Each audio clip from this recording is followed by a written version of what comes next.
Sir मैं अभी आपसे ये पूछना चाहूंगा कि विल्सन डिसीज जैसे अन्य ऐसी कौन सी रेयर डिसीज होते हैं जिनको लेकर पेरेंट्स आपके पास आते हैं, या उन्हें पता ही नहीं होता है कि मेरे बच्चे को ये डिसीज है, जी। मगर आप उनको ढूंढ के निकालते हो सिम्टम्स देख के। उनके जैसे ही काफी जेनेटिक डिसऑर्डर्स होते हैं, मानो कि ड्यूशेन मस्कुलर डिस्ट्रॉफी, डीएमडी बोलते हैं।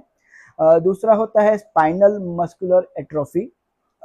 उसके बाद थैलेसेमिया होता है, इनबॉर्न एरर्स, मेटाबॉलिज्म के एरर्स होते हैं, सिस्टिक फाइब्रोसिस होता है। तो ये जो डिसीज है वो डे टू डे लाइफ में देखने को नहीं मिलते, बहुत रेयरली देखने को मिलते हैं। तो ये वाले जो डिसीजेज है वो बहुत ही चैलेंजिंग होते हैं, क्योंकि उनका सबसे पहले विजिट पे डायग्नोसिस करना इज ऑलमोस्ट इम्पॉसिबल होता है, क्योंकि उनके जो सिम्टम्स होते हैं वो इतने हटके नहीं होते, वो नॉर्मल जैसे ही दिखते हैं। लेकिन अगर हम लोग उसका टेस्ट करेंगे तो हमको पता चलेगा। अब टेस्ट क्यों करना है तो वो डॉक्टर के ऊपर रहेगा। अब टेस्ट एक्स्ट्रा लिखेंगे डॉक्टर तो पेशेंट को ये होगा कि ये नॉर्मल सर्दी खांसी हुई, उसमें भी ये वाले जी। टेस्ट क्यों करा रहे हो। तो डॉक्टर के लिए एक बहुत बड़ी चैलेंज हो जाती है कि कौन से पेशेंट में कौन सा टेस्ट करना चाहिए।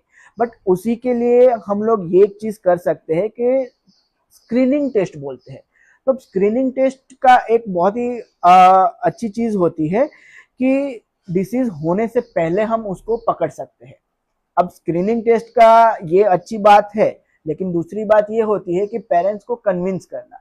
तो पेरेंट्स को कन्विंस करने में क्या होता है कि जैसे कि हम लोग करते हैं कि जैसे ही कोई भी न्यूबॉर्न आता है तो हम लोग उनका उसी दिन पे यानी फर्स्ट वीक ऑफ लाइफ में ही उसका स्क्रीनिंग कराते हैं, न्यूबॉर्न स्क्रीनिंग बोलते हैं। तो वो कराते हैं। तो कई पेरेंट्स को यही क्वेश्चन होता है कि हमारा बेबी तो एकदम नॉर्मल होता है, फिर ये सब टेस्ट क्यों करा रहे हो। तो नॉर्मल होना जन्म पे वो अच्छी बात है, हम लोग भी अप्रिशिएट करते हैं, लेकिन हमारा काम ही ये है कि जो ऐसे रेयर वाले डिसीज है वो भी मिस ना हो।